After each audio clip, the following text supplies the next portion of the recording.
Guyyaan har'aa kun guyyaa ajaa'ibaati. Yaa Rabbi jee waa'een biyyoodhaa kun hogga dubbanne biyyoon biyya jaarsooti. Jaarsoon Oromoodha. Miidiyaa irraa hoggaaniif dubbatan Allaalee haa ta'u, Saleebaan haa ta'u, Umar Jibriil haa ta'u, Budul haa ta'u, ni laalle laaluun gaariidha. Wal arrabsuun qabnu immoo namni nama arrabsuun ijoollummaadha. Jarri kun ijoolleedha. Maalirra ijoollee nama hojii isaatiin ilaalamee madaalama jechuudha. Saleebaan yoo as fuudhe amata 14 keessa bulchaa ture. Waa takka waan biyyaa godhe hin qabu. Waa takka waan biyyaa godhu hin qabu. Laalamee madaalamee jaarsoon kun uumaa waan nuuf godhu hin qabu jettee Oromiyaa filatte.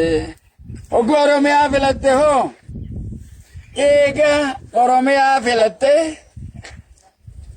jee Soomaaliifin bakka bu'a jee Soomaalii bakka bu'e. Tulluu Guuleetii Qeleencina sanirraa deemeetii Tulluu Guuleetii ni ari'ame jechuudha. Soomaaliin didee Tulluu Guuleetii ni ari'ite. Adeerran isaanii geetan, obboleeyyan isaanii geetan ka'ee jijjiga seene jechuudha. Jijjiga seenu achirra ammas Soomaaliin qarshiitti kannitee sossobdee biyya cinaa tokko nu harka neeyitee hangaas lamade akka nu harka seensiftuu barbaannaa jedheen.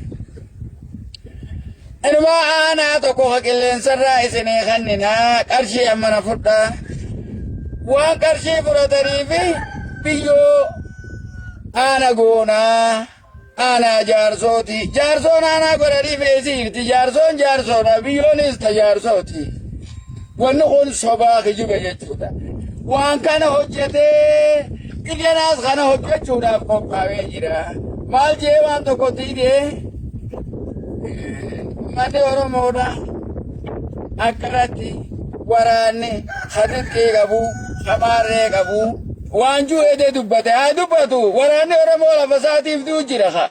Waraana Soomaalii kan hoo ha dhufee lama Oromootirra du'u kana hin harkani. Kuni maali? Lafa Oromootirra dhufanii du'uun kunuu dogongora guddaadha. Kanaafuu akka mootummaa iddugalaatitti waan fedhe haa ta'u.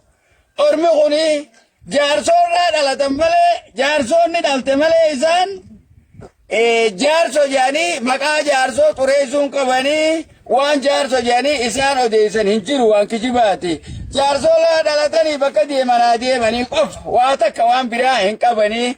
Kanaafuu isaan dhaabbachuu qaban nurraa. Yoo nurraa hin dhaabbanne hoo Oromiyaan guutuun akka jirtutti jaarsoo dhiisi. Oromiyaan guutuun akka jirtutti qabsoon harmaa asi wallaala diide waaleeti wallaala diinni waale. Abbaa Gadaati. Abbaa Gadaa kan walaabuuti. Kan jahan jaarsooti. Kan sadeen dagaa abbaa heeraati.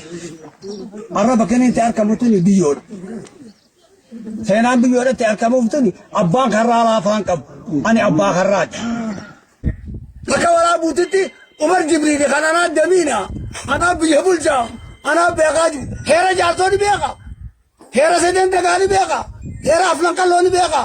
Hin beeku jechuudha. Namni heeraan bula, aadaan bula, seenaan bula. Ana abbaan.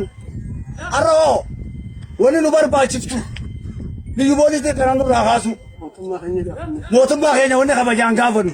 Biti teenya ta'uu, biyya teenya ta'uu namuu beekamtii nuuf qabdu. Fakkaatan qabdu. Beekamtiin biyya teenya qabna. Akka nurraa ka'anii kabajaadhaan gaafanna jechuun dubbii guddoo barbaadu. Kan biyyaa nuyi maguddoo aanaa cinassanii nuti Oromoodha. Maqaan kiyya immoo Ibrahim Yusuf Sooti. Usso Hassan Ibrahim. Ibrahim Adam Agaati. Agar qabdi Somaaliin hin qabdu. Agaa Elomooti. Elomoo kan guyyamaati. Guyyama kan Imar jetti. Imar kan jaarsooti. Jaarsoon kan dagaati. Daga kan qallooti.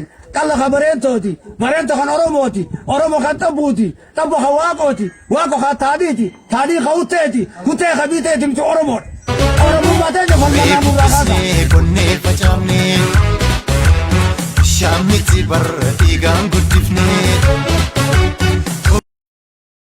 kollo keenya yoo booyyee nyaatu warri warri jallisi taa'ee daawwatu wayyo beekiyaa komoko homaa funtaatu jarri amaana sabana nyaatu beekiyaa komoko homaa funtaatu jarri amaana gerroo nyaatu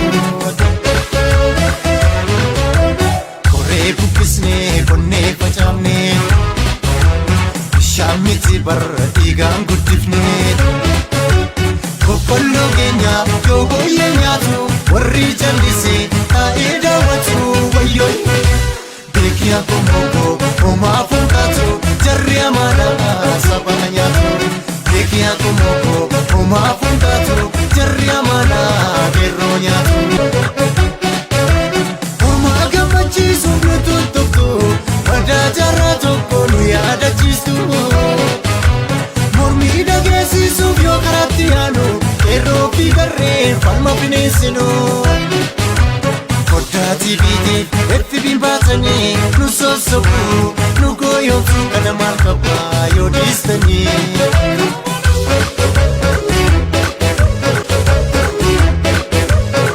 Baleettisoo dhagaa bu'uura wallottisoo dhagaa bu'uura bu'uuraan akkamiis dhagaa bu'uura dhagaa miti kan nu barbaannu jechuullee malee nagaadha malee jijjiirama marras jijjiirama boorus jijjiirama nun jecha iroolidha jijjiirama lafa nuuf kayaa waan qabatamaa Jirama, marasi jirama, jirama, boros jirama.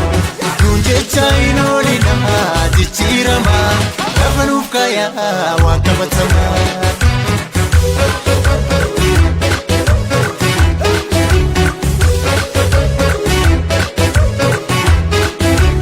Rupin pipine, murtina kane, kireta wana nargeda finde bine. Osoba bektani mafaka jallistu Kabeenyo romoodha maafuma saamsistu Sangaa dalchisuun raadama seensitu Gochaaf jechi keessa yoo waliin bitu Sangaa dalchisuun raadama seensitu Gochaaf jechi keessa martuu shira qaba waliin bitu Dubbiin herregaa kun nuuf hin taane Freda'uun sadii kudha tokkoreen Osoo dhugaa qabnu erga dararamne hidhaafa jechaan erga nurraa qabne Jijjiiramtuuf obsine malee hidhaamuu miti kun hidhaadha malee Dubbiin herregaa kun nuuf hin taane dursa mana keessaa hidhaamname qeerroo fi qarree mootii jijjiiramaa gootota keenyaas mee walitti hiramaa Keessa baasaa jajallaa namaa hayyoota waliin tokkummaa uumaa hayyoota waliin tokkummaa humnaa soddoota waliin booda hidhaamnaa soddoota waliin booda dammaramnaa dubbii oromaaraa boriif qophaannaa.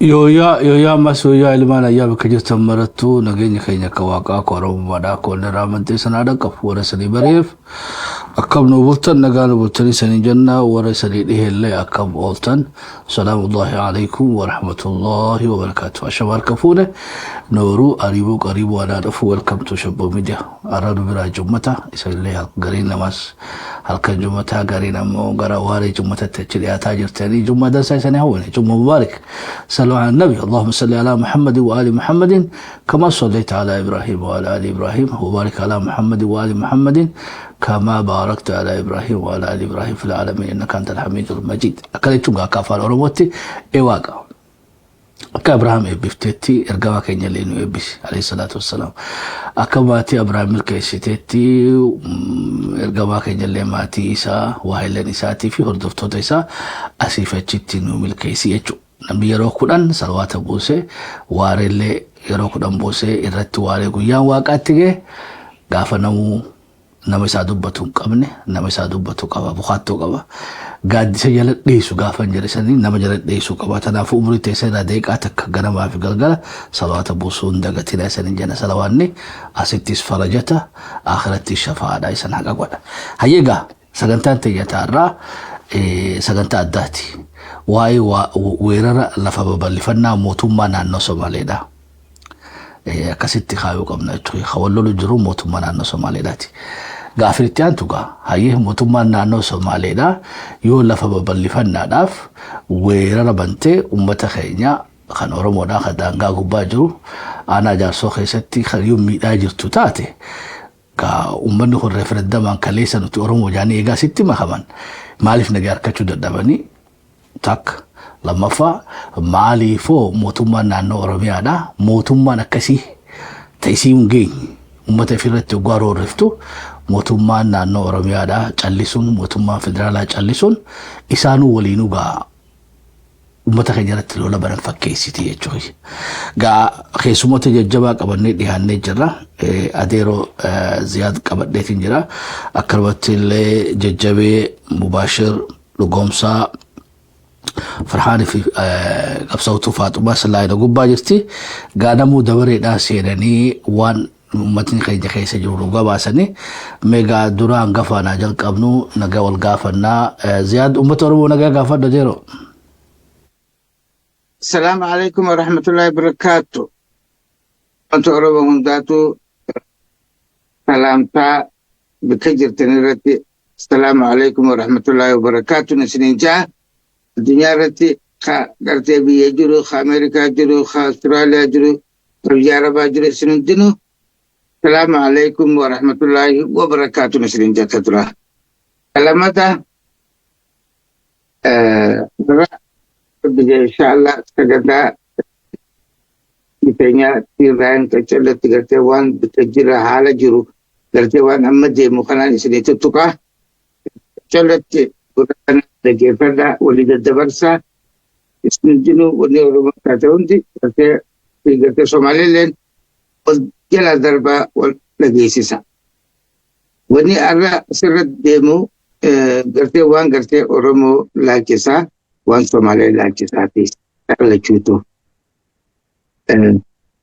Tanifu aku jadi nama adalah terduran-duran oleh yang kaya malah orang macam orang Somali mungkin tetap ya di sini tu berada. Nanti deci tanya deci jarso deci ada bank ini nanti ila amat fungsi umum mulai all itu rejiran deci kerja abotin tanya irratti horte itti arras gees jechi tana addan lubasani bikalamata dan umurani kan nuti Somali nunja kan Romo-jani bikalama addan lubasani walin nunagani numakana wala fanu fidan durang garte imilitu debe edo ofaniti nufi kilili wali addan emma kanu lolo kilili Somali kilili nulola mele umata uji garte wan umata uji lola loli kilili lola minisha warana liyuhaili fideni duranaka amma baru ganama arbija inshallah loli de mufta nilomti kana gutta nudura gannakan biyatain humnan fulan janiti biyataisan humnan fulan biyo dirke fulan janiti warana fiden kompensan makalakani tufatan Oromon sodaatudha waan Oromoon sodaatudha akka dhalaati dhaguma iyyiti malee waan takka faayidaan qabdu isaan haa iyyani malee waan takka goluu hin danda'u. Oromoon jaaliti oguu nama keenya tokko haa qaban yoo qabame yookaan yoo dhawame itti ciisutti ati eenyu ati maali ati Oromoo ati Amaaraa jedhanii gaafatan. Deebi'anii ati Islaamaa ati Kiristaanaa jedhanii gaafatan nama keenya kan dhawame ciisu. Garte ga umna kabani arra san mesha guddo garte mangistin kilili tihite ni nulola nimi ogote ko garte nusisan naman raqaban kana gafatan khalo mechi sukhana kaman jaisan lubura basan ogo ati enyu jani gafatan Oromo sadaturat ati jalbe isami mantu asifita si jani dechu matay dechu majartonati ati mali ati jalbe samaltu asifita ya Oromo sodatu dala tu si cala nungjan nuti Oromon Eenyummaa teenyaas ni beekta. Amma hanga kana hojii jira jira kan. Amma hanga kana qaxxaa'u jira ni beektan isinillee. Oromoon hundi ni beektu. Har'a boru ganama lola nu banuuf ta'a. Isinillee gabaasni boru ganallee isiniif gabaasuuf hin ta'a. Boru ganama subiidhaani amma xayyaar ta'anii biyyoo tana humnaan fudhata jedhanii biyyoo fi malooblee tana amma xayyaar ta'anii waraana naqanii ganama nu banuuf ta'an amma dirqiidhaan dhuke nurraa kasu. Makalaakaa kana ni hin sodaatan. Makalaakaa hin kabajan hin sodaatan. Waan inni itti kanu amrii inni itti kanu hin fuudhan.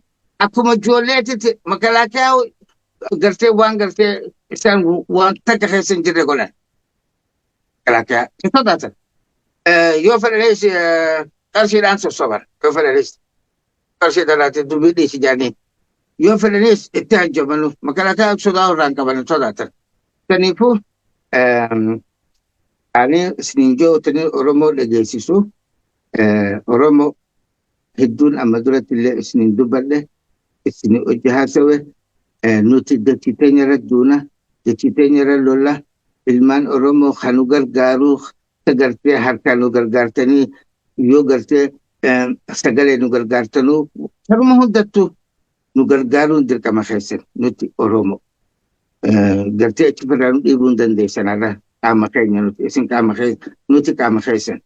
Saniifuu rakkoo nuti turtee amata hanga kana amata waa xiqqaa miti amata kunu eega gartee Magistu Hayilemaariyaam ilaa irra nu loluu jiranii nuti hedduu gartee horii keenya saamanii ilmaan keenya dubartii teenya gudeedanii akka fedhan nurra godhuun tun rooroon tun nu bira kuttee hisaaba malee mataa nu dhukkubsitee jirti. Hisaaba malee rooroon tun nurra turte isin irra nu cura dhaabbachuun keessan dirqama. Deebii ammas nuti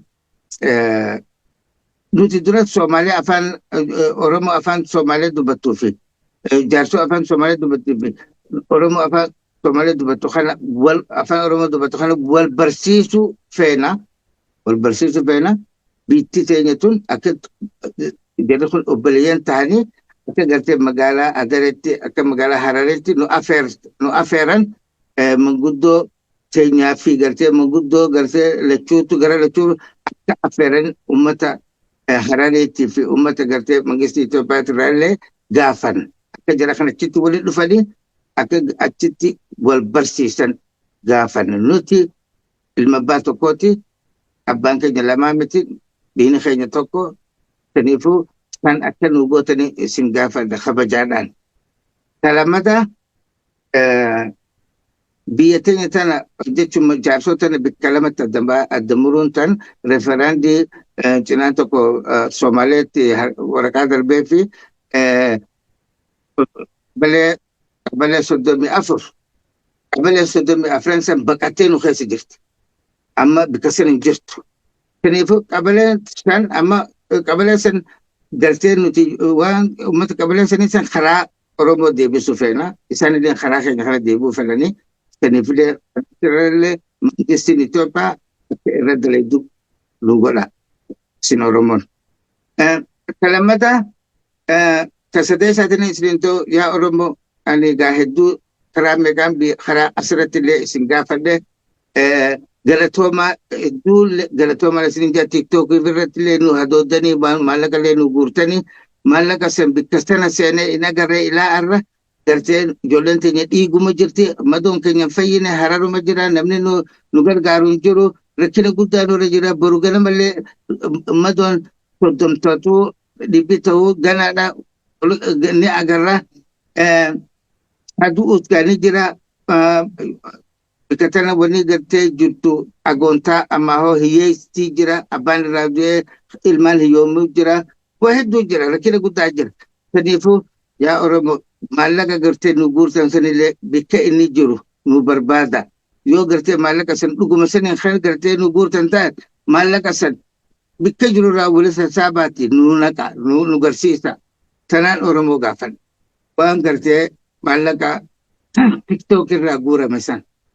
Ilaa ada achi buute hin agarre. Ilmaan keenya ijoolleen teenya dhiigamaa jiran madaawanii tortolu jirti madaan isaanii hadhaawamee ciisu waan gartee itti dawaa goonuu hin qabnu agartee ganaa dhoomullee ganaa dhaqanii agartee amma borullee ganaa dhaqanii dhooma walit seenna waan gartee rabbiin nu kanu injifannoo teenya yoo rabbi jee insha Allah ni injifanna sanillee ittuma dubban mangisti Itoophiyaallee boru mootummaan jijjiga dhuftuu numaan dhagee mootummaa jijjiga dhuftuu tanallee walitti nu dhaamtan boru mootummaan dhufa jaan jijjig jechiin tun jechi teenya nuti jechi isaaniin tun hin barbaanne nuti jechi ummata agartee daaruu kana itti hin barantuun jechi teenya akka agartee jechi keenya irratti nun saamne horii keenya hin saamne irratti nun ajjeefne nagaa akka harkaan nu fe'inaa kana nutti dhaama. Salaamu alaikum. Ayyee waalaikum salaam wa rahmatullahi wa barakatuh. Fayyaadee galatoomii qabxii hedduu kaaftee ta duraa beetee Oromoo bikka lama muranii ta'an amata soddomii meeqa afur amma afaan Somaaleetiin baratanii nu harkaa Somaaleetiidha uummanni keenya warri qabalee soddomii afur gamana goree afaan barachuu jira haga tokkollee taatu Oromoo wajjin baree achi muramee jira hawaasuma tokko kaan naannoo Somaalee bulfata kaan naannoo Oromiyaadhaa bulfata hawaasni kuni yoo arra waliin barree beetee boru ilmaan keenya akka adawwitti wallaaluun isaanii ni mala sagantaa wal bariinsaan nu barbaachisaadha adeerooziyaa kan jee sanga beetee akkuma teessoon koraa gulaan godhamteetti koraa galaanis hawmbannaa godhames kaafran qalloo godhames taraata naatiin jahan jaarsoodhaa warra citee Somaaliyaa keessa jiruu fi naannoo Somaaliyaa jiru Oromiyaa jiru kunillee atiin galma calanqootti walitti dhufanii wal baruun nullee isaan baruun barbaachisan fakkaatti tanagaa akka irra daleedanaan dhaamsi obboleessi kiyya Ziyaad darbate mee warri tana yaada bareedaa jettan takka takka nuu kannaa jechuudha yoo warri hawaasa keenya nu harkaa Somaalee sujjiran kanallee deebifannee beetee afaan Oromoo dubbatu kanaan beetee ilmaan abbaa tokkootii jennee wal barsiisuun gaarii ka Somaalee sanillee dhufee mee harku Oromoo bareedduu tana harku jechuudha magaalaa har'a dhufee galma kana Oromoon guutee simatteen akkuma gurbaa beektee Gadabursiraa dhufe sanii jechuudha dhufee wallisee sanii ummata keenya wal barsiifachuu qabna rabbii fadhee jaan jaarsoodhaa afaan Somaalee dubbatus afaan Oromoo dubbatu isaanis wal baranii nullee isaan barree Oromoo guutuu jiru wal barachuu qabanii gaa sagantaa kana rabbiin fadhee adeeroo Ziyaadii fi warri biyya keessallee yaada kana fudhatanii Oromoon harragee jirtan guututti fi kan Oromiyaallee walii galtanii obboleen keenya kana kan harkaa badu jiru kana akka deebifannuudha dhaamsi Ziyaad kalamaffaadha maallaqa beetee nu wali qabdanii jira maallaqni san harka keenya hin geenyeedha kanaas meegaa waamichuma goona qaamni maallaqa kana quba qabdan adeeroo Ziyaad qunnamaa isaniin jenna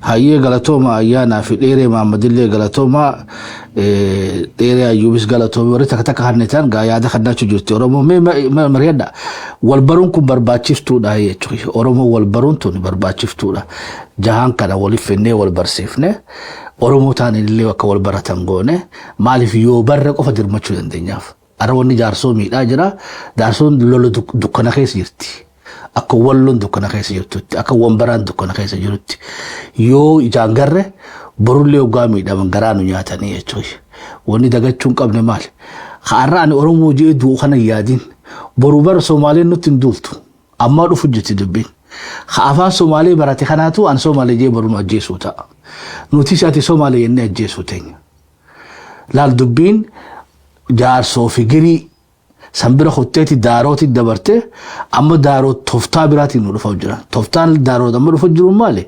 jaarsoodhaan cabsuudhaan hidhachiisee si bobbaasa akkam goota maallaqa kannee fi ogaasa irratti ogaasa shuumee damiina irratti damiina shuumee sulxaana irratti sulxaana shuumee warruma beekte walaabumata bikka lama cabsee wallolchiisuu deemaa jechuudha tana keessaa ba'uudha gaafa gaa'ee fi wallolle beekte taanii nu koflanidha isaan du'uun deemanii jechuudha barama lafa teenya jaarsumaan jaarsoo buqqisanii lafa Oromiyaa fudhachuu deeman toftaa tan karaatti jalaa bahuu dandeenyu maali dafnee ummata keenya kana wal barsiifachuu afaan Somaalee dubbatu sanis afaan Oromoo dubbatu kanas waliif finnee wal barsiisuun barbaachisuudha hayyaa adeeroo Ziyaad galotanii siitee ta'u galgalo amma biyyadaan tun بيدا بكجانتون بيدات أنت دنبس جاري جرت دنبستون قبلتك ودنبستون قبلت ربنا يو دبران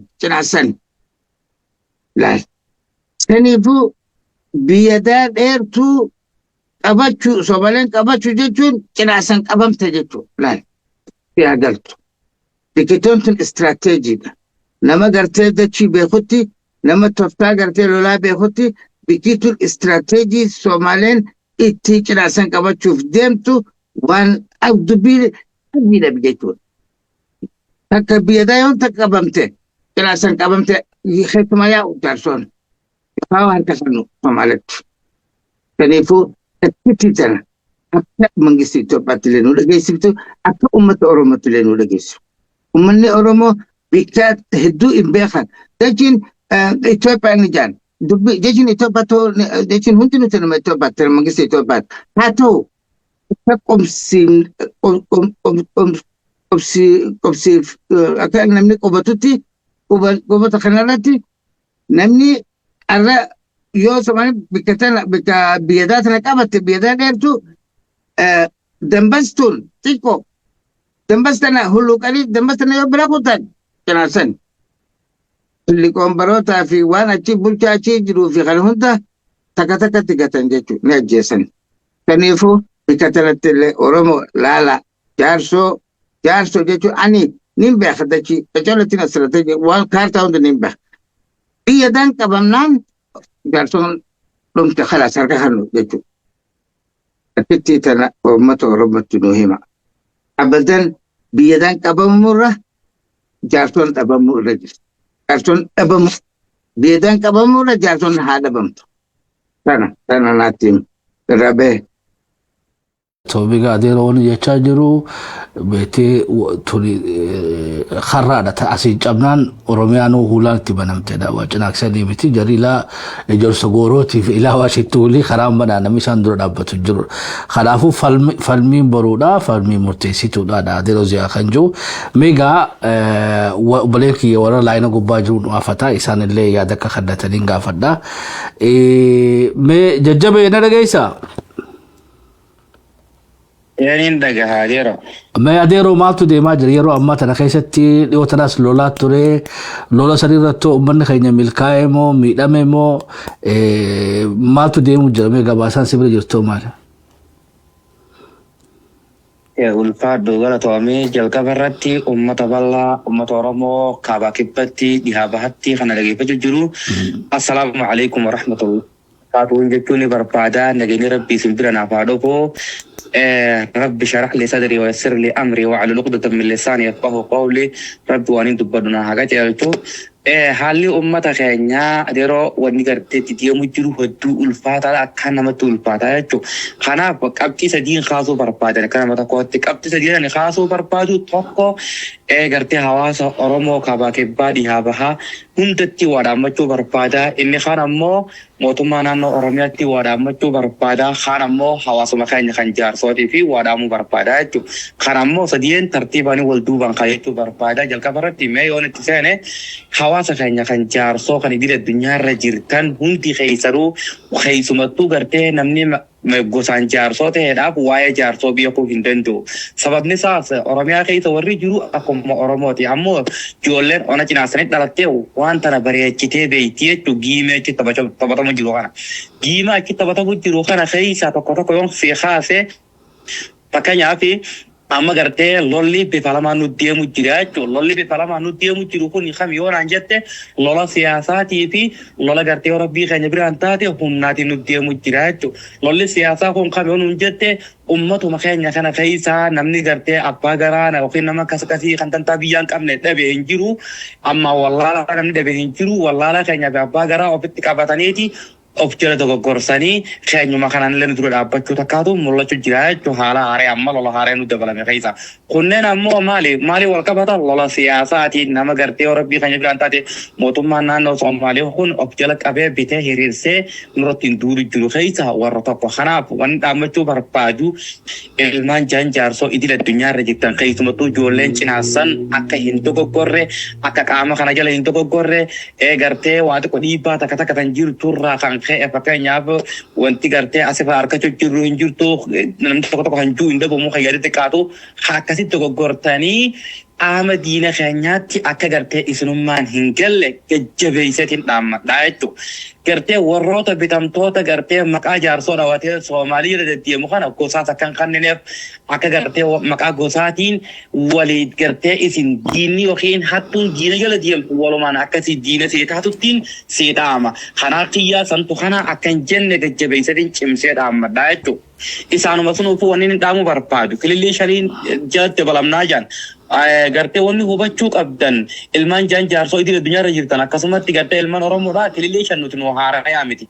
Jala bullee jirra jechuudha. Amma dura cinaasan keessatti gartee bakka lamatti gargar cabuun dhufteeti kilillee shanii fi afuritti gargar cabeeti uummanni keenya akka fakkeenyaatti si kaasuu danda'a. Tulluudhaa fi gartee daarimuun fakkeenya si godhadhee si kaasuu danda'a jechuudha. Amma tulluu fi daarimuun warra gartee kilillee shan jalatti deebi'ee keessaa isaan tokko. Amma tulluu fi daarimuun lafa jaarsooti namooti beeka ijoolleen naannawa cinaasanii fi ijoolleen cinaasan bareechitee beekti jechuudha. Amma warri kilillee shanitti gad deebi'e san hundi isiitu bakka isiin gartee yoo rabbi qabaate uummanni keenya tokko irra hin jiru jechuudha. Tulluu uummanni keenya hin jiru daarimuuf uummanni keenya hin jiru buqqaasanii jiranii uummata gartee daaroo kana qabatee jira jechuudha warra giriifiin jiru kana. Amma gaa ummata keenya ittiin dalagachuu barbaadan ammas tooftaa haaraa saniin deebi'anii tooftaa dulloomtuu saniin ummata keenyaan dalagachuu barbaadan kan ammoo lola siyaasaa waan ta'eef lola siyaasaan firaa deebisanii ummanni keenya akka hin dogoggorreen adaraa an obboleessii keeytan as qilleensa kana gubbaan isinin lallaba akka lammaffaa hin dogoggorre takka dhuufuun dhiirummaa laba dhuufuun harrummaadha jetti Oromoon kan ammoo dhaamsa gartee ilmaan jaan jaarsoo idil addunyaarra jirtan kan achumattiin irraa ba'a. Inni lammaffaa wannan dhaammachuu barbaadu mootummaa naannoo Oromiyaatiif dhaamsa dhaammachuu barbaada jechuudha. Mootummaa naannoo Oromiyaa wannan dhaamu barbaaduuf mootummaa keenya ni jaalanna ni kabajnaasi nuti mootummaa keenyaaf wareegama barbaachisu kamuu kafalaa jirra jechuudha. Mootummaan federaalaatiif mootummaa naannoo Oromiyaallee wanni beekuu qabdan gonni nama keessa jiruuf ifaayatti Oromoon ogummaaf maaftu. Nuti uummata kana wajjin likkitti walitti oollaadha. Ummanni kun meena amani arana diddu gartee booduna itti dhufta. Ummanni kun gartee qaama adda addaatii wajjin hidhata qabaa jechuudha. Yeroo firiphisee taa'u jira humna isaanii madaalanii malee ummanni kun qaama gartee mootummaa mormu kana wajjin keeysoon hidhata qabanii jechuudha. Kanaaf hangi gartee mootummaa federaalaatiif sodaachisaa akka ta'een dhaamuu barbaada akka ilma jaarsoo kan ona sun beeku waan ummanni kun jiru beekuudha. Kanaafuu tuffii Oromummaadhaa Oromoodhaa fi Oromoo bal'oodhaaf qaban ummanni kun agarsiisu jira sun ammoo jaartorratti bahu jiranii jechuudha. Kanaaf mootummaan naannoo Oromiyaadhaa nuti uummata Oromooti. Heerrinii fi seerri ittiin bullu nuti biyya bulchuu jireettanii mataa gadi hin qabinaame akka isin barbaachifnuti biyya bulchinullee seeraas nama cabsuu hin barbaannu nama seera nu cabsuu hin eeyyamnu ni beeyna dhugaadha rakkoo baay'ee gartee qaamni adda addaa akkamii Oromoon nu bulchitii jedhanii isinirra duulu jira wallaalleetii miti akkasuma wajjin abbaan keenya isinuma. Akkasuma wajjin ilmoon ogora akkatti abbumatti iyyatti waanuma dandeessanii waan godhuu dandeessan hundaan karaa seeraatiin taatu karaa gartee humnaatiin taatu waan nu biraan dhaabbachuun isin barbaachisu takkaan akka nurraan hafneen dhaammachuu barbaadaa jechuudha. Kun kana dhaamsi biraa kaniin dabalachuu barbaadu. Sheekottiin Oromoodhaa idil addunyaarra jirtan. Dhageeffadhu. Sheekottiin Oromoodhaa idil addunyaarra jirtan. Namni kun hanguma dhageettii qabu hawaasa tokko keessatti hanguma waa hojjechuu danda'u itti gaafatama qabaa beekadha. Kanaaf sagalee ummata kanaa dhumaatii ummata kanaa waan dandeessan hundaan akka dhiibbaa gootaniin isin gaafadha isinis amma tarkaanfii sadaffaattiin tarkaanfachuu barbaadaa jechuudha dhiifama wajjin. Tarkaanfiin sadaffaa kaneen itti tarkaanfachuu barbaadu ummata Oromoo bal'aa kaabaa fi kibbaa dhiyaa fi bahaatittiin dhaamsa kiyya dabarfachuu barbaada. Dhaamsi kiyya kaneen dabarfachuu barbaadu yaa ummata Oromoodhaa ummanni keenya gartee dhumaatiin tun itti turte yeroo dheeraa irra turte waggaa 12 ol ummanni kun of dandee kophaa isaa of ittisu jira arra immoo itti ulfaatte namni kun gartee roga lamarraa kan ka'e gartee dadhabni tokko mul'achaa jira jechuudha. Roogni lameen irraa ka'ee keessaa tokko namni kun qabsoon tun irra deemtee hifachuunis argamti. Kunis ni jirti. Kan biraa immoo lagannaa uummata keenya lagachuu jirurraa kan ka'e ummanni kun gartee ifjibbista keessa seenu jira nuti maaliif dhumnaa nuti maaf akkasii jee osoo beekuu kan gartee yaada biraa uummateetu jira. Kanaafuu uummata Oromoo bal'aa idil addunyaatirra jirtan ummata kana gargaarsaan akka bira dhaabbattaniin waamicha isinii godha. Gargaarsa obbo isiniin jedhan gargaarsi bifa tudani gargaarti tokko gartee bishaan ta'u bishaan yaa'oo kaasa akka nama waan takka ta'utti hin jirretti cal jettanii hin taa'in sagalee barbaachiftu hunda idil addunyaa irraa gootanii mootummaa keenyaas karaa seeraatiin gaafatanii gaafii mirgaa akka gartee uummata kanatiitu kan dhiibuu danda'ullee gara mootummaattillee isiinumaa jechuu barbaadeeti. Kanaaf kun kana ammallee ummata Oromoo bal'aadhaaf waan danda'amu barbaadu gartee hogga gargaarsa isiniin jan gargaarsi diinagdee qofaa miti hammaas gargaarsa diinagdee kanallee bakkaan eeggachuun kunis dhaamsa waan jiru walii ibsuun barbaachisaadha. Har'a carraan harkadhe kanatti itti haxaa'uun barbaada waan ta'eef yeroo baay'ee miidiyaa hawaasummaa irratti dubbachaa ture carraa qabaachaan turre. Kanaaf shabboo nageessuu keetiif guddaa galatoomii gargaarsin illee bakkaan eeggachuu barbaachisaadha. Sila waa baay'een dubbadha qurxummiin bishaantu afaan Najiriyaa itti jaan waa baay'ee dubbachuu hin barbaanne likkitti gartee gonni nama keessa jiruuf ifaa haala deemu jiru hubatanii gartee maqaa gosaa qofaan amanuutis akka hin barbaachifne tuquu barbaada asirratti li'aanna maaliif waa hedduu gajjaaramee jira jechuudha. Waa hedduu gajjaaramte tana keessa gilgilchuun hedduu barbaachisaa waan taateef amma namni gartee wal gargar gilgilchuun nuti waan ta'eef ummanni keenya sirriitti ummata ideoloojii biraa qabate yookiin yaada biraa qabatee jira. Akka jaabaatti jira waan jiruus deemuun gaariidha. Kanaafuu ummanni Oromoo bal'aan gargaarsi karaa barbaachisuun bakkaan dubbiitti fi goolabu gara lamaan barbaachisaa jechuudha amma kan nu barbaachisu. Tokko firraayis faccisaa waan firraa faccisuunis qopheessaa iyyatallee mootummaa irratti godhuun ummanni Oromoo bal'aanis ummanni kun ummata keenya jeen wajjin godhuun dirqama lammummaatii jeetan amanaa. Assalaamu alaikum warahmatullahi wabarakaatu. Aye jajjabe dubbii firii qabdu haasawte mee qabsootu Faaxuma jirta adde? Wallahi jiraati idan namaatu qaaqana bira dhabamu dee inshallah meeshaan akka fani gusaan kan ilaalaa namjaa. Aye saddaf godhiitiin addeebi. Mubashir na dhageysaa? Assalaamu alaikum. Wa alaikum salaam wa rahmatullahi wa barakatuh.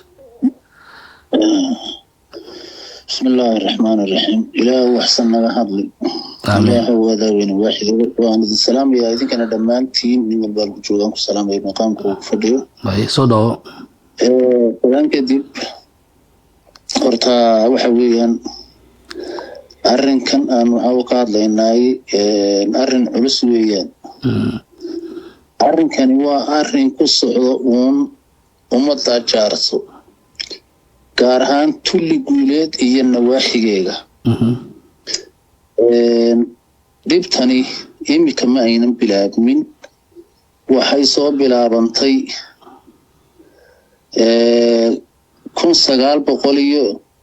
1983 iyay soo bilaabantay oo markaasi ay arrinkaasi xagga dambe ka waday dawladii siyaad barre ee daarooda ee hore duntay ee Soomaaliya ka talinaysa taasoo dadka uu ku soo caawinayay qolada daaroodka la yiraahdo ee sadqada ah ee nala degan ee noo sadqaysanay ee ina jaarsa ahaa ay waxa weeyaan qayladaan ay geysteen ay yiraahdeen gumaysi baan haysta amxaaraan haysata oo xabashibaan haysata oo waxa weeyaan nala degan marka dhulka inaan ka qaadanaa doonayna intay yiraahdeen ay beriga codsi ay geysteen dawladii Maxamed Siyaad Barre ay soo siin jirtay hub ay jaarsa kula dagaalami jirtay laakiin waa la jabiyay laga adkaaday dhulka laga kaxay tabeeto mar labaad bay hadana bilaabantay 1999 markii Tigreegu waxa uu qabsaday markaana mar labaad dhulka waa laga kaxay oo xagga dambe ay ka wadeen daarood dawladan muxuu ahaa dawladii daarood wali xagga dambe ka waday dabadeeto imika hadana waxa weeyaan ay bilaabantay markii in ilay dhulka uu haystay madaxweynaha ka ahaa baa waxa dhacday referendumkii dhulka ka dhacay ayaa waxa weeyaan shanaad iyo afraad loo kala tartamay haba loo tartamo dhulka waa la tartamaa oo turkoobka dadka lagu ogaadaa dhulka si loo degay jaarso waxay noqotay qaybi waxay noqotay kilalka afraad qaybna waxay noqotay kilalka shanaad degmada tulli guuleed oo jaarso iska lahayd waxa uu tartamay laba nin warta markii كوباد لبن إنه جارس أونه بدنا أورمو ترتمي بدنا شنادو ترتمي كل شنادو ترتمي بهال هو جارس أونه ما بردي كسوة الحقيقة وطن ودورية أفرتن قبالها وصور راعي waxaa lagu yiri ninkaas oo la oran jiray markaa beriga Saleeba baa la oran jiray waa ninkii beriga weyn la soo joogsaday biyada dadkii meel buu tagay ordo ka tabad oo lagaga eriyay maamulkii uu soo baxayna ilayna uu ka eriyo ka dambeeyay dadkiina lagu yiri dadkii halkay maray ka daba tagay isagana lagu yiri dadkii halkay tagay ka daba tagay waa tii dhibtu dhacday macal jigjiga laga qaxay tiyo oromo uu la nacayo darteed jigjigana lagu gubay maal qabeenadii hantidoodii la gubay jaarsan lagu gubay oromo ahaan dadka lagu leynayay waxa weeyaan si arxam darra dadka loogu leynayay laga raray wali Itoobiya rartana markaas ku wahay Itoobiya wali rarto mujiza ahayd waa laga yimid waa la soo dhaafay dawladda barwaaqo ra'iisul wasaare Abiy Ahmed madaxweynaha ka yahay baa timid kilaladiina madaxweynayaashii waa la wada bedelay oo waxa yimid qaybta kilalka shanaadna Mustafa qaybta kilalka Oromiyana Shamal isninka leeyahay waxa dhacday dadkii markaasi tuli gulay in halkii uu dhibtii ilaa imkada ay ka siyaasato meeshan labadan beelood ee la kala yiraahdo jaarsi iyo gari laba qowmiyadood isleeg ma qaybta jaaran beeshan gariga la yiraahday weligeedba ina jaarsan bay ahayd sadqay ahayn waa loo sadqiyay waxay la walaaloween jaarso qabiilka la yiraahdo weliba waradhaqo gaar ahaan jilibka la yiraahdo dibaayi ayay walaal la noqday oo waxa weeyaan muxuu ahaa ay ku soo biireen way saan ugu deganaayeen ay jaarso la walaalahay ay in garina jaarso u loodhay laataniyo xilislaas tiyo sidii dawladii daarood markay dhulka qabsatay oo waxa weeyaan muxuu ahaa uu bedelay Mustafa Agjarna tuli oo waxa weeyaan in ilaa markii hore dadka ka tareeriyay buu Mustafa yimid Mustafana jaarso wuxuu ku yiri in dalka ay kala bar dalka in kala baro jaarso odayaal jaarso intuu haystiyo banka mermeriyeen qaybtii jaarso tuli deganay wuxuu yiri dhagaxyaad meesha la yiraahdo ugu sii suba jaarso oo magaalada tuli guuleed iska leh oo maxaa aqlabiyadeeduna u badan tahay halka waxa weeyaan 7 qabale 6 ay jaarso tahay hal qabaleena u gariye taasoo waxa weeyaan kiyo madaxweynihii kilalka oo isku keeni kara oo awood u leh inuu kuwana kale yiraahdo uu isku keeni karo magaalada tuli guuleed ayuu gacan bidixeeyay oo qaybna yiri halka ay igu sii suubad jaarso qaybta garina yiri waxa weeyaan magaalada si dhex joogsaday magaalada xidibad joog tabeeto walaal hadlay wuxuu yiri waxa weeyaan arrinkan waan dhamaynayaa oo waxa weeyaan aniga maanta ka madaxweyne oo jaarsan meel baa qoomantay meesha qoomantayna waxa weeyaan waan idin daweynaynaa oo naguma daweyn kareed waxa weeyaan waan idin daweynaynaa annaga idin maanta maradiyaan nimid arrinka waan dhamaynaynaa maalintii baa ugu dambeysay Mustafa Agjar ma soo garjoogsan haddaba qoomiyadda qaybta jaarso ee ka tirsanayd kilalka shanaad dibtii ilaa maanta sidii baa u haysataa 12 sanadood buu dil ku socdaa dagaal ku socdaa oo taaroodo dhan intuu yimid oo jaarso waxa weeyaan rabaa dhulkan inuu ka kaxeeyo bankan gebigiisa inuu ka kaxeeyo iyagu hankooga iyo sida iyagu ku fikirayaan macnaha jaarsadeen muxuu ahaa oroman markay waa oroman ay taarood arrinka waday madaxana uu qasanaya afkana waxa weeyaan dadkii waday Ethiopian ka yiraahdaa jaarso difaac iyo dagaal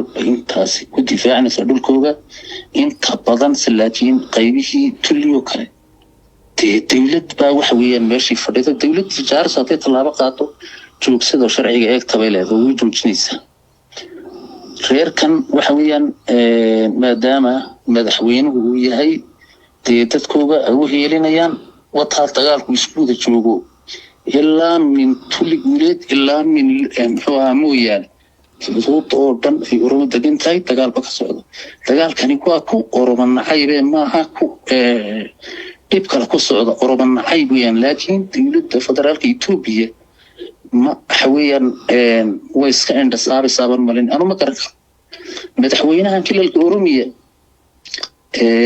welikiyo ay kilalka shanaad meel ku gafayaan ba wax weeyaan meel ku xadgudbay ama kiyo laga cabanayo ma maqlaysid waayo soo wuxuu arkaa un kilal kale inuu fargelin karo waa sida dastuurka Itoobiya u yahay laakiin qaybtii kilalka shanaad jirtay ee jaarso dib baa haysta way qaxeen 9 qabaleeba maanta maqan oon deganayn oo dadkooda meelo degan aan loo qoomin oo dadkaasina maamulkooda leeyahay ninka la yiraahdo Mustafa Xabjar gacan bidixaynayo oo ka raacayo oo beesha taarood ee Girileeda arrintu waxay soo socotay hatta ilaa imka waxa weeyaan dagaalku 7 jimcaha maanta jimcihiisii haddana halkan ka dhax yeeshan biyada la yiraahdo biyada waxa isku soo hubeeyay jaarsanka la isku soo hubeeyay jaarsadii qaybta kilalka shanaad ku jirtay iyo jaarsadii kale waxa weeyaan dib weyn baa ka dhacay dad badan baa meeshii la bilaayay dad badan baa meeshii ku dhintay waxa weeyaan waxay iyagu ku dagaalamayaan oo kilalka shanaad kuwan kaga soo baxay ay leeyihiin waa meel u codaysay muxuu ahaa kilalka shanaad laakiin waxa weeyaan muxuu ahaa meeshaasi laga ogol yahay amba waa oromo bartankeega kilalada oromiya ku wada wareysa jaarsana waxay leedahay war aniga dhaxdeydana imin hadaa doonaysid inaad waxa weeyaan muxuu ahaa laga siiyo saami qaybta aad macawin kilalka shanaad ku leedahay tulli maxaa ku diiday tulli waxa weeyaan waa in la geeyo jaarsaas kale tulli guulid waa la marin waayay si macnaa oromo loo riixo waxaan ma aha in wax la siinayo amba saami la siinayo ma waa jaarsa lagu diixay oo oromo la diixay soo kan tahay oo la dhago soo dhamayso wad la rabaa in oromo ahaan lagu riixo dadka maadaama oromo ka soo jeedayeen jigjiga u soo dhaw hada jigjiga baday waxa weey qoonta iskala weligeed iskala jirtaan wala garanaya waxa iskala jaarsa iskala jirta laakiin magac bay wadataa magacana lagu riixaya looga fogeynaya jigjiga maaha saami baan idinka siinaa kala shanaad ma hadii saami loo ogol yahay jaarso tulli iyaga iskale geelboob iyaga iskale tuurqayla iyaga iskale in waxa weeyaan dhinacyadaas ay waxa weeyaan kilalku yiraahdo degmadiina waan idinku ogolahay lama diideen waayo bal dhinac bay raaceen oo referendum baa raaciyo codkooga raaciyay waa la diiday oromo bartankeega leer waxa weeyaan halka taga iyagina ay yiraahdeen oo baalsin soo dhibay lacag baa la bixiyay dib weyn ka dhacday in dhaarta dhigay oo dad badan baa ku dhintay marka waxa weeyaan habashadayadu waxay tahay almuhiim in soo gabagabeynaya waxa weeyaan dawladda Oromiya dadkooda sida loo leynayo inay u fiirsato ay aragto oo waxa weeyaan wuxuu ayna ku eegin ayna ku dhowrin oromahan baa lagu leynayaa oromahan baa lagu dilayaa oromahan baa lagu riixayaa inay Oromiyana wax aragto kilalkii waxa meenay dawladda Itoobiya federaalka Itoobiya uu arko dadkan sida loo leynayo sida loo fogeynayo sida loo riixayo dawladda dalka Itoobiya 12 sanadood baana bankan yana waqodan sababta loo qodi way dawladdu iyada dhulka xukuntay maxay tahay ay u arki laadahay inta meesha ka jira maxay u arki laadahay nabadgelyo la'aanta maxay uga dhalin laadahay maxaa loogu eegayaa ma warbaanan gaadhaynin mayna arkaynin sababta intaa la eeg ilaa hadda ilaa maantada aan nabadgelyo uga dhici laadahay banka tulli guuleenda jaarsi loogu diidan yahay inay degto shicibkeegii dego loogu diidan yahay nawaaxigeegii dhulkii bankii la wada qodanayo dadkaas qodanaya sababta nabadgelyo ilaa imika weli dawladdu sababta ay nabadgelyo uga ridi laadahay dowladda lafteega su'aalahaas dowladda yaa waxa weeyaan mas'uuliyadda aan weydiinayna bal iyada dhulkii xukunta iyada maamusha iyada ka waxa weeyaan madaxweynaha madax meel ka sarreeyo la taabtay ma jirtay sababta nabadgelyo uga dhici laadahay in ay dowladda ma ka jawaabto kale ciidan baa guulay oo federaal leeyahay ciidankan federaalkii sababta uu meeshan labada qoymadood waxa weeyaan uu labada kilal isugu keeno kilalka shanaad uu keeno uu oran waayay dadkii kala deganaana iyada taana waa looga fadhiyaa hadduuna nabadgelyo ridi karaynin in la bedelo ciidan kale oo nabadgelyada sugi kara la keeno in waxa weeyaan imika maadaama dhulkaasi dhibta intaa lay ka socoto reer uma gudbi karo ciidama dhaafay sababta maanta ciidama waxa weeyaan reer tagayaan baabuurra federaali ay la socon dadka u dhaafinayaan maxay tahay nabadgelyada intaa la eeg nabadgelyada darrada intaa la eeg ee jirta badka dowladda maxay u arki laadahay Oromiya maxay uga arki laadahay dadku daaroodku u gurmanayay kuwa daarood baa u gurmanayay sababta walaalooda iyaguna u garab joogsan laayihiin maxay tahay bal intaasaan weydiinaynaa dowladda federaalka oo guud ahaan iyo qoomiyadda Oromiya oo qoomiyadda daaroodku walaaloodu gurmanaya daarood kanad walaaloodu ku gurman laayihiin intaasaan weydiinaynaa intaasaan kusoo qoobaya السلام عليكم ورحمة الله وبركاته. وعليكم السلام ورحمة الله وبركاته. ما أحسنت هاي. anyway بليس خين مباشر ونني قدور عامي واي بيتي بركم تقوف بس قالي في سدة تميسادي يمكن إلى 1977 اللي تدود الدنيا دور سومالي راح دتني نوجه ولا لوتراني ده.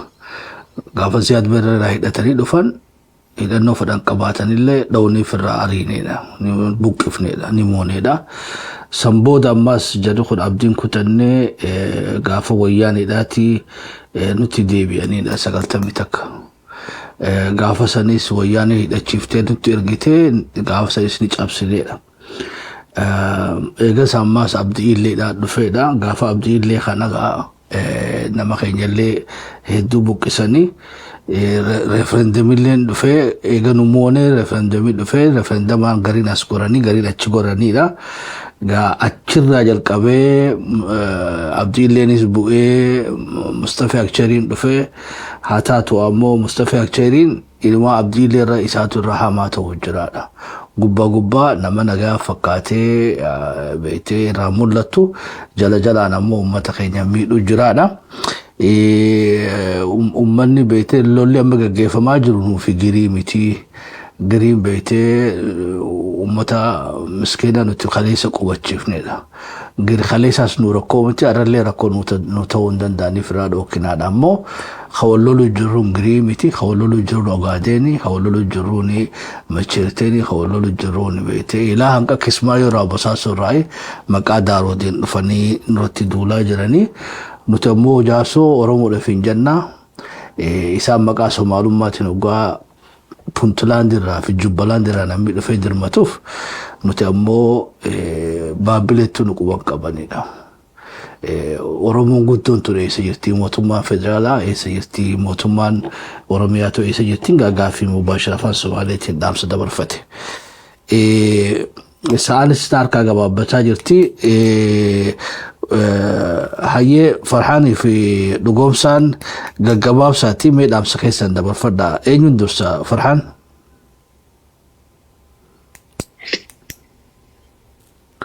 السلام عليكم ورحمة الله وبركاته. أيه اتفق في فرحان. جمو أبو شبو دلتوني نعبرو كتير. جالسة أبليت يا كلمان رومودا كان الدنيا بكون تجسن. فلانتاتي بكون تجسن سلسلة هاجيتو.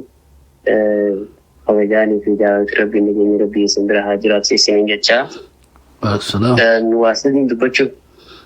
واسدين دبچو بربادا. ربما أنا جنكسن لما فا منقدو هاتو تان نگرتي أبا غرات هاتي بيساني گدرچو بربادو تان صدفاو أمت أورمو تيسين دامسا دام بربادا تان أنا جنكسن تانا يون أسكي بيه أنا جنكسن تاني جنكسن جوچون جنا چورمو تي yeroo bara dheeraatiif uummanni kun qabsaawaa jira. Amata 150 kan Oromoon qabsoo itti jirtu isaanillee itti moojin jiran. Gootonni aanaa Cinaaqsan kan akka Bakar Waaree kan gootummaa isaatiin Oromummaa isaatiin qabsoo uummata Oromootiif miillisaa murame uummanni kun uummatuma sun. Har'allee qabsoo sun ituma jiran maaliif wareegamaa jiran Oromummaadha. Uummanni kun illaa hamma jijjiiramni dhufee wayyaana irraa eegalanii illaa hanga har'aa du'arraa halkanii fi guyyaa rasaasaan waxalamaa namni isaanii dhumaa jira, qe'een isaanii saamamaa jira, horiin isaanii saamamaa jira, qe'een isaanii buqa'aa jira. Fiinxaaleeyyiin Daaroot tan Mustafaa Akjar hidhachiisu baatiirraa waraana nama 3,000 leenjisa. Leenjiseeti bobbaasee hamma filannoon sabaa sablammoota Itoophiyaan dhufne lafaa babal'ifachuu barbaadan. Kanaafuu uummanni Oromoo akka sagalee uummata kanaaf lafa tanaaf tahee uummanni kun waan Oromummaadhaaf dhumaa jiru akka sagalee nuu taatan mootummaa federaalaatii fi mootummaa naannoo Oromiyaa akka nuu bira geessanii sarmumaan kabajaa isin gaafadha. Suni kan manguddoo afaan Somaalii dubbatu tan ammas jaarsummaa himatu. Jaarsoon abbaa qabdi. Abbaansi jaarsoodha. Jaarsoonis obboleessa qaba. Obboleessi isaa eenyu Noolee fi Huumeedha. Isaan ilmaan Dagaati. Dagamoo kan qallooti. Nuti ilmaan afran qallooti. Nuti lafti teenya lafee teenya. Biitti teenya biyyeen teenya boolla teenya. Itti dhumna itti wareegamna. Nuti qe'ee namaa dheeyne qe'ee namaa saamne. Dhakaan keenyaa fi mukni keenya bakka itti dhaabbatu beekna. Daangaan keenya magaalaa Jijjigaati. Alaabaan naannoo Oromiyaadhaa kaalmaalee bakka jaamtutti nutti dhaabbati daangaa keenya. Kanaafuu mootummaa naannoo Oromiyaadhaa biyya Itoophiyaa jaamtu nuti bulchaa jiranii saba Somaalii akka lafa teenya fudhatan akka nuti dhiisan hin feene. Kanaafuu mootummaa naannoo Oromiyaa daangaasii kabachiifachuu qabdi ammaan booda. Tan manguddootiin tasdiibiya. Nuti manguddoo jaarsooti, nuti abbaa gadoota wanni fi jaarsootii jiru. Manni tokko gujaaramu utubaa tokko qaba. Hawaasni jaarsootis abbaan gadaan isaanii tokko maqaansa Mashaam Aliyyi jedhanii afran qal'oo guutuu ni beeyti. Manguddoon tuni lafa biraa gurgurtee hammas har'aas lafa biraa gurguruu barbaada. Tokkee jiba dhara. Mustafaa Akjarii isin abbaa gadaa jaarsooti maallaqa tijaaree uummata kana lafa isaanii gurguruu barbaada. Kan uummata Oromoodha. Uummanni Oromoo kan miidiyaa kanarra jiru kabajaadhaan wanni isin gaafannu uummata keessan akka sagalee taataniif. Galatooma ulfaadha. Galatoomii. Dhugoomsa. Ala. Assalamu alaikum Jira dhiyaadhu. Abshir.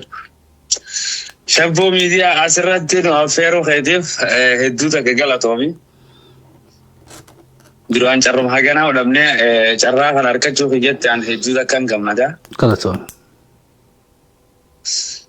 Isinittiin dheereessuu obboleeyyan kiyya yaada rakkoo teenya guutuu ibsanii jiranii gaggabaabseetu waan anillee yaada ibsuu barbaada. Tokkoffaa uummata kanaan eegaa nuuf isaa wal waraanoo jammarree walitti hammaanne akka lakkoofsa faranjiidhaatitti bara 2016. Achirraa eegalee haga guyyaa har'aatitti warra kanaan wal waraanaatuma jirra. Uummanni keenya gaafa san jaarsoo ta'uu qofaaf, Oromoo ta'uu qofaaf qe'ee fi qabeenya isaaniitirraa buqqaan. Qe'ee fi qabeenya isaaniitirraa buqqaanii gaafa sanitti haga tokko mootummaa naannoo Oromiyaa Lammaa Magarsaan galanni isaaf haa ta'u nu gargaaraa ture. Maaliin nu gargaare humna addaa Oromiyaatillee buusee haga tokko rasaasaanillee nu bira dhaabbachaa ture. Gaafa san ifirraa ittisaa turre injifachaa turre. Arra ammoo sun hundinuu dabartee jirti. Uummanni keenya waggaa 10 lafa isaan qotan. Lafa isaatirraa buqqa'eeti karaa aanota jaarsoo kanatti ol maxxanee achirra sharaa dhaabbatee qonna dhiisee horsiifatee jiraata. Achumattuu nagayaan harkanne ammaasis achumattuu itti dhufanii gataa jiran. Achitti sharaa itti gubaa jiran. Waggaa 10 guutuu uummanni keenya lafa isaatirraa waa takka muranne. Gabareen keenya jechuudha. Uummata kana dibicha isaa gurgureetuma rasaasa bitatee ifirraa ittisaa ture. Osuma kanaan jirrut mootummaan naannoo Oromiyaa uummata keenya qe'ee fi qabeenya isaaniitti irratti hin deebifne. Gargaarsallee godhaaf hin jiru. Gargaarsa takka wanni amma godhuuf takkallee hin jirtu. Namni kun dibicha isaa haqa gurgureeti rasaasa bitatee warra mootummaa naannoo Soomaaliitirraa hidhatee hidhannoo gurguddaa qabu wajjin wal lola. Amma garuu uummanni keenya dadhabee jira. Sanirra tan hamtuudha. Diyaarimu irratti onuma jaarsoo dachii jaarsoodhaati irratti aanaa godhatanii dhaabbatan. Mootummaan naannoo Oromiyaa wanni takkatan inni dubbatan jirtu. Lafuma kaleessa nuti dhiiga abbootiin teenya dhiiga itti dhangalaaftee lafee itti cabsitee fiisaa turte. Sanirratti aanaa dhaabbatan. Waan nama ajaa'ibu gaafa diyaarimu irratti isaan aanaa dhaabbatan sun uummanni keenya maqaa baduubannaa mataan baduudhaan wayyaa jara kana mee har'ani dhooyinaa hojjan. Maalirraa jenna aanaarraa maal jedhin namni takka xiyyitii itti cindokaasinaa jedhaniin. Namni akkas nuun jees keenya.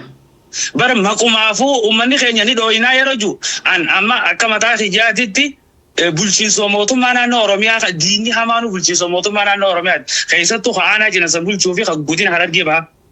Wannummaan rakkoo hamtuu uummata keenyarraan geessisaa jiru isaan. Ammas uummanni keenya ifirraanii ittisa haga dandeettii isaatitti ni dhawa. Uummanni keenya gaafa isaan kana dhahe isaan kana wal waraana namni keenya nurraa madaa'e. Ambulaansii yeroo isaan barbaadanitti hin erganiif akka gaafa duraatitti dhuguma rabbiititti amma akka gaafa lammaa sanii fi har'a yoo laalte garaagarummaa guddoo jidduu jira. Gaafa san bulchiinsa Abdiileetii fi Soomaalota qofa wajjin wal waraanaa turre. Har'a immoo garuu godina Harargee Bahaatii fi Soomaalii wajjin wal waraanu jirra. Godinni Harargee Bahaa harka lafa jalaatiin nurratti hojjechuu jirra. Akka isaan harka lafa jalaatiin nurratti hojjechaa jiran maaltu nama agarsiisa beektaa?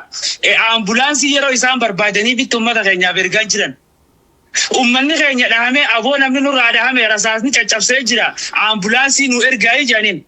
Afi xiqqoo booda isin ergina. Afi aganaa yoo badan bilbila gacufatan.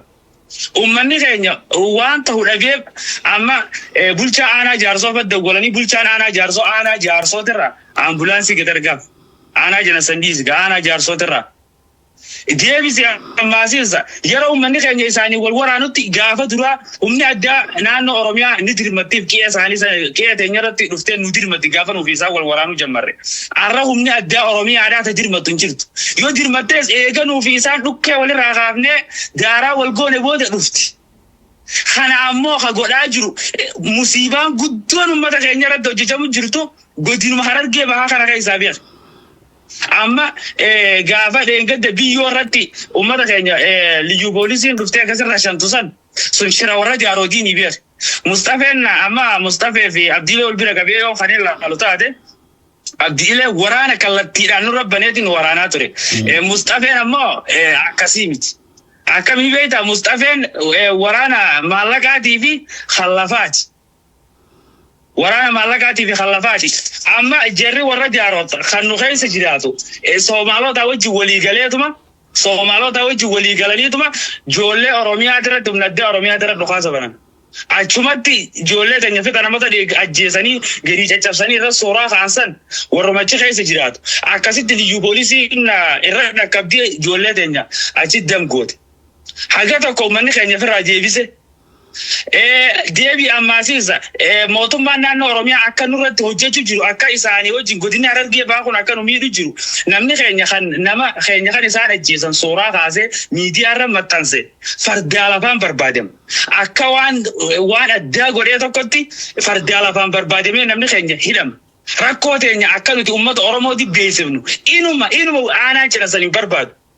Jara kan nu ajjeesee reefka keenya lafarra shorroisee reefka abbaa keenya ibiddatti qabsiisee irra suuraa kee miidiyaarra maxxansu caala sun balaaleffachuu caala kan nama keenya suuraa kaasee maxxansee yaa Oromoo rakkoo tana keessa jirre jedhee uummata keenyatti ibse san irra barbaade aanaa jira san. Ani sinitti dheeressu fixadhee nuti amma obsa fixannee jirra waraanni bakka lamaan nurra baname waraana keessoodhaatii fi Soomaalota Harargee bahaa keessa maadheeffatanii fi Soomaalota warra Jijjigaati. Fixadhee yaanni xiyya kanuma galatooma. Aye galatoomii Ziyaad. Akkataniin gurbaarratti itti ida'u Manaaji Jaaniiti Harargee jira.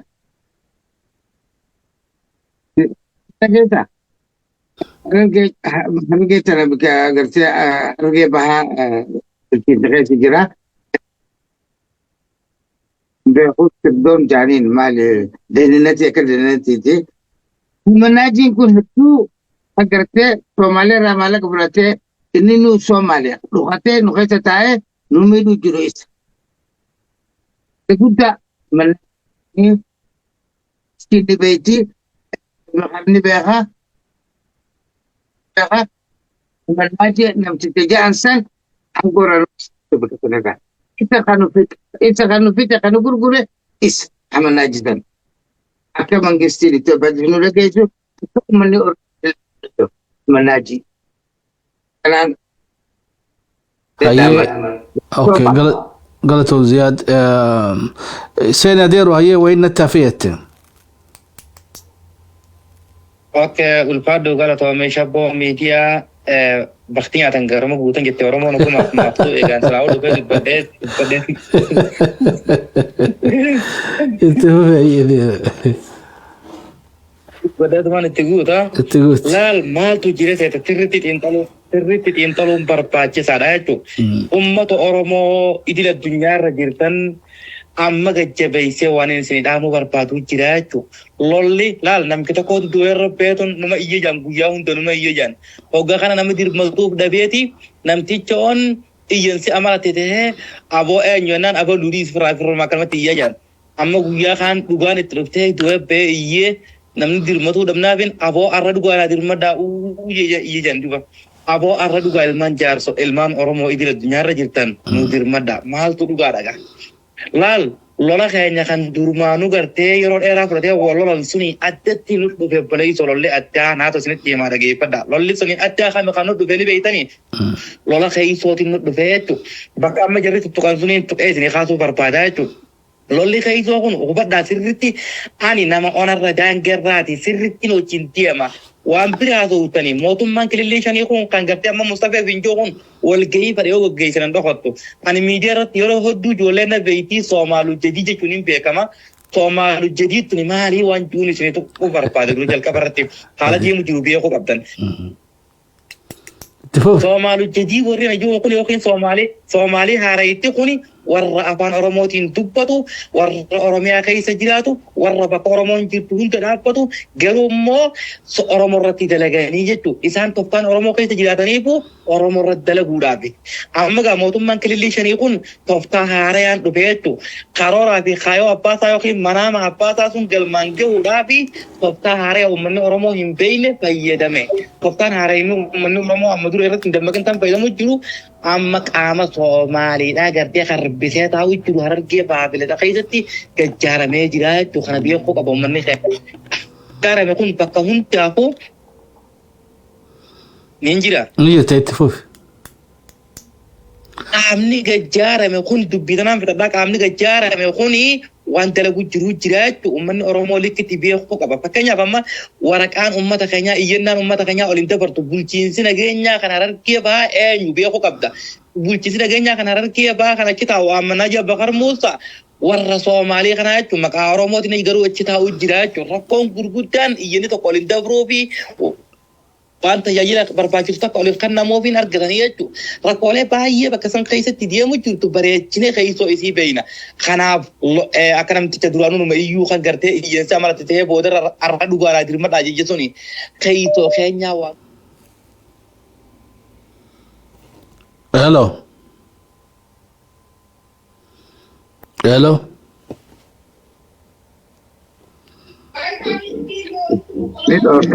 Hello. Hello. Naguma. Naguma. Waan dabarsitan kanan dhaggeeffachaa jira shabboo gammee waan godhu. Ayyee. Egaa waan gaariidha jara walitti araarsuun Oromoon badee kunillee akka of beeku gochuun assimileeted Oromoo baay'ee gaariidha baay'ee namatti tolaa isarratti hojjedha amma danda'ame hundi keessanuu waan gaarii hojjettaa jirta gammee haa ta'uti garuu lola kana keessa duuba eenyutu jiraan jedhu suni ifa ta'uu qaba. Hoggaa Sumaaleen Oromoo fittu mootummaan hoggaa dhufee irraa ittisu eenyuun hoggaa Liyyuwaayiliin hoggaa irraa ittisu eenyuun kana gaggeessaa jiru jarana beekamaadha wanni kun Oromoo cabsuudha wanna godhamaa jiru kanaafuu diina keenya fira keenya saddaan baafachuun nurra jiraa gara tokkoon politically correctnessidha jecha mootummaa jechuun hin danda'ama an kana godhu mootummaa miti gammee akkamitti ilaalta an kana duuba jiru silaa mootummaadha kana dura yoo yaadattani warri Oromiyaa baalinaa turizim jedhan kun Wayyaaleetti sagantaa qabanii Shimallis Abdiisaatillee qarshii guddaa ramadee achitti geggeessu jennaan lakkii lafti an Sumaaleetiin dhaqinaa jedhee an dhoowwe Abiyyiitirraa dhoowwe. Abiyyi Sumaaleedhaa kenne imbaasii isaanii an Keniyaa keessa jirutti waan isaan dubbata waan isaan maxxansan hin beektu. Sabni Oromoo diina biraan qabu diimni an jiru 4 kiiloodha. Kana gilsii walitti himnee addaan baafannee bannus jiraannus garasitti deemudha malee inni suuta nu balleessa malee waan tokko nun godhuu kana hubachaa deemu nurra jiraan jedhaani galatooma akkanumaan an jiru. Ayyee ulfaadhu galatoom. Ayyee kunis yaada obboleessa keenyaati. Gara xumuratti dhiyaachaa jirra.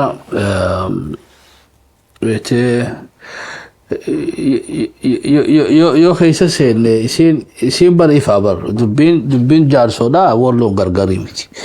Dubbiin beetii jaarsoodhaa ta Boorana deemuun gargarii miti ta Wambaraan deemuun gargarii miti we know. Ammoo beetee beekaa hubaa hojii jettee yaan sareen amma nuti beetee tanuma keessa uummata moggaa jiru kana Oromoon keessa jirtu hafalmattu tabeetee Abiyyi wajjii fi Shimallis wajjis warri moggaa jiru kun ammoo wanni isaan qabsaa'aniif jiraachuudha.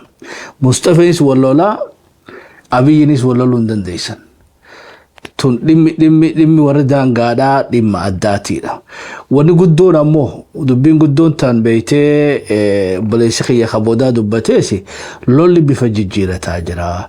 Abdii illee kaleessa dirree beenu duuleedha. Tanaafuu Oromoolleen agartee nu dirmatteedha. Lolli amma ammoo nama beeytee afaan toluun lolli nu gaggeeffamaa jira. Abbaa gadaa tolfatee beeytee wanni sheekotii yaammatee akka nama jaasoo fi jaasoo ulochisuu deemaadhaan eenyu Mustafeen. So tooftaa kana ammoo fashalsiisuudhaaf karaan tokkochaan jiru homaa adeeroon ziyaadis dubbate sanii reefu wanni jettan beeytee jaasoon obboleeyyan qabaadha. Obboleeyyan isaa beeytee nooleedhaa fi akkanumatti illee huumeedha. Adeeroo kan wal baruun qabu hidha bardubbii yoo Oromoon isan gartee isan barte qofa karaa beetee walii tumsuu sanii dhufna. Dubbii reefu adeeroo dubbate sanii dhaamsi guddaan jaarsoon beekamuu qabdi. Walloon eega beetee mul'atte qofa Oromoon gaafa nuti guyyaa 40 irra daleeyne walloodhaaf beetee tola miiliyoon 30-40 ol wali guurreefi jechuudha. Namni yoo si beeke si rifata. Arra odoo jaarsoo bakka lama cabsanii isaan waliin ficcisiifne. Arra bara manguddoo arrabsituu dhufne baramma. manguddoo tan achi dhaabbatteeti anaatu beetee sultaana anaatu damiina jechaa jirti. Taasiitis garas manguddoo teenyaa wallochiisu jira. Kana keessaa bahuudhaaf Adeeroo Ziyaad gaafiin kiyya carraan jirtu beetee jaarsoon ifiifis wal bartee Oromoodhaan waliin baruun qabdu. Dhugaafete wal baruun dirqama. Asii miti adaree dhaqanii adaree deemanii manguddooleen teenya isaan hundinuu ammallee galma abbaa gadaa dhaqanii abbaa gadaa hojii wal baranii manguddoon teenya hundinuu deebi'anii ammallee mootummaa Oromiyaa caffee Oromiyaa dhaqanii achitti wal baranii federaala dhaqanii federaalaa hojii wal baruun dirqama manguddoo teenyaati. Sanitti akka nu affeeran gootatti deebi'an mastakatanii si'ee boru amma abbaa dhufuufuu abbaa gadaa dhufuullee hin beeknu itti gabbaru amma uffata diimaa san kaa'anii fi harka tumanii fi achi gartee dhaantaatti taphatanii isa achi shurururuu godhanii akkasumatti harka didibanii ittiin nagaya jedhanii isa gaggeessuuf ta'an gaggeeffadhu. Saniifuu ilma abbaa gadaa yoo biru kan dhufu taate akka cinaasan dhufu nu affeera. Akka cinaasan dhufee waan nuti jirru Gidee fedhe foto helikopteriin dhufeetti qamadii teenya keessatti foto ka'ee kutu. Maaliif akkas arra guyyaan sila arra inni nu bira dhaabbachuu qabu arra dhufee haa nu argu. Cinaasan dhufu qabu Abiy Ahmed. Kana natti affeere boru dhufee achi jijjigarraa harka tumanii fi achi deebuu san hin taatu naatti himi. Akka cinaasan dhufu godhi boru.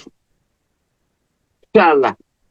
Wanni hagasume beetee marxoo fi billawa qopheessaaf huccuu aadaa qopheessaa fi Abiy Ahmed beetee akkuma jijjiga dhufeetti jaarsorraas akka gorasumaaluu afeerraa goonaaf obbo Shimallis Abdiisalleen atiin guddoon Oromoodhaan wal baraa wanneen sanii dhaabadhu. Kana atiin sa'aan harkaa dhumtee jirti yoo Rabbiin fedhe dubbii maallaqa illee asumaa yaadachiifnaa maallaqa sanmee warri guurtan Please Adeeroo Ziyaad qunnama kana booda ammoo maallaqa kanallee haalatti walitti gargaarsa kana guurachuu dandeessanillee ifii wal jaalaa akkaawuntii fi banadhaa akkaawuntii sanitti akka maalleen bu'u godha.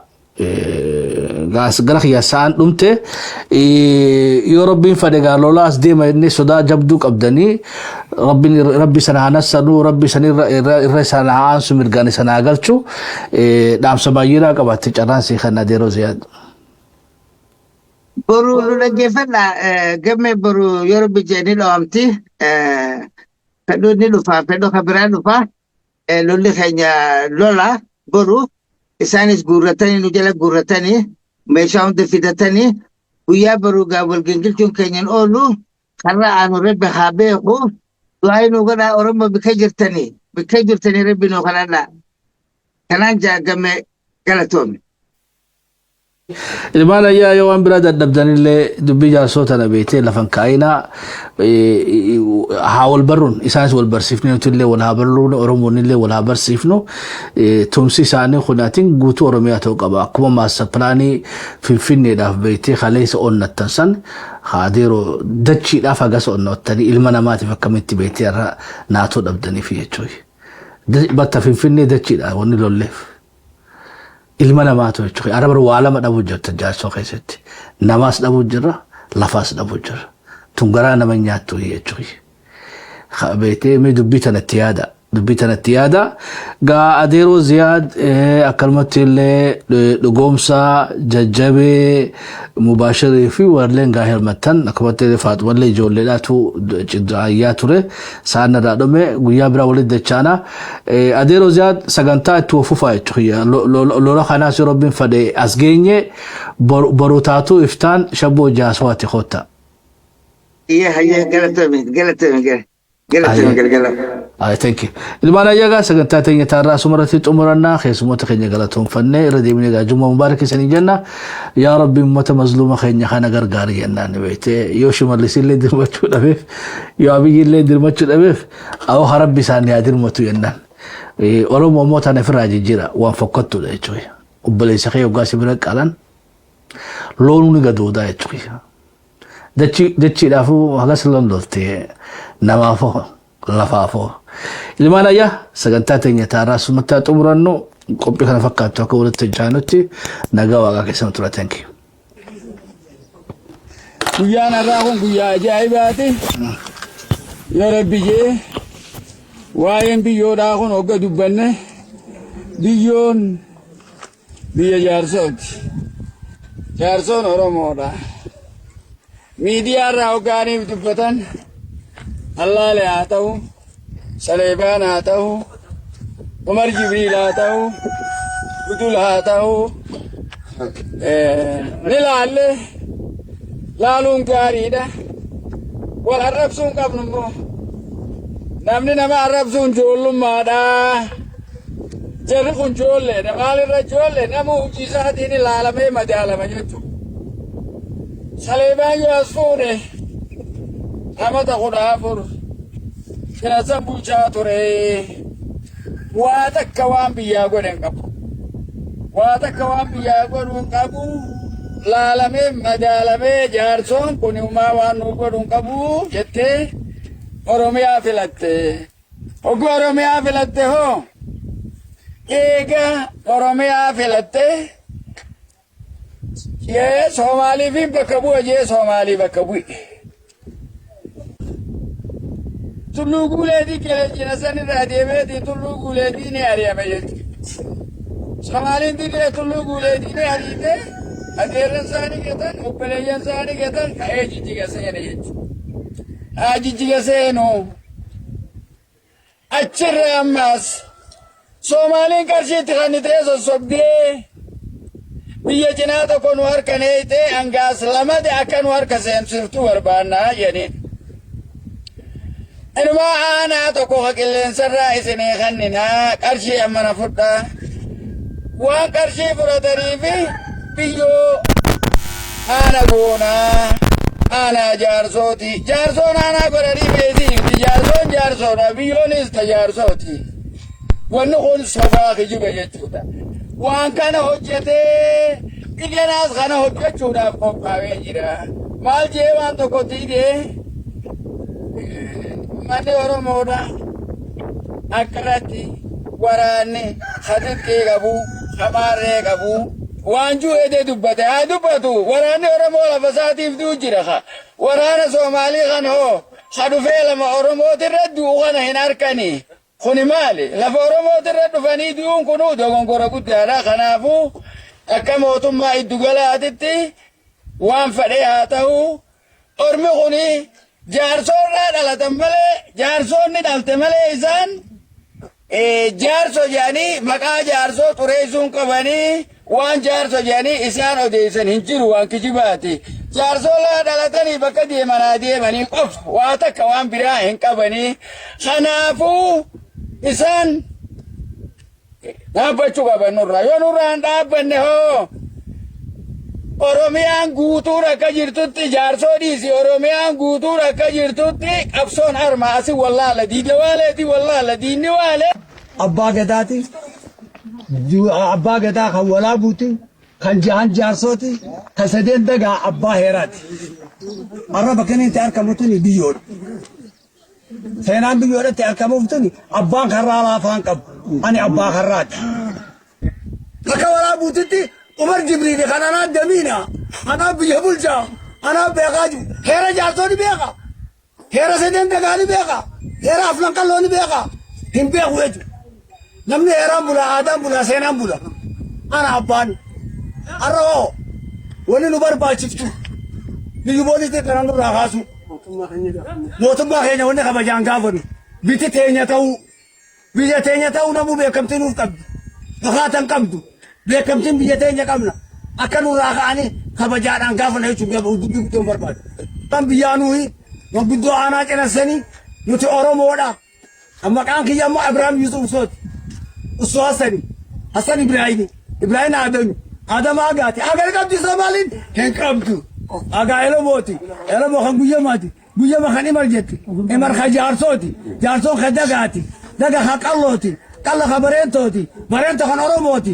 Oromoo kan xabbuuti. Xabbo kan waaqooti. Waaqo kan taadhiiti. Taadhii kan huteeti. Hutee kan biiteeti miti Oromoodha. Oromummaa teenya falmannaa nurraa kaasa.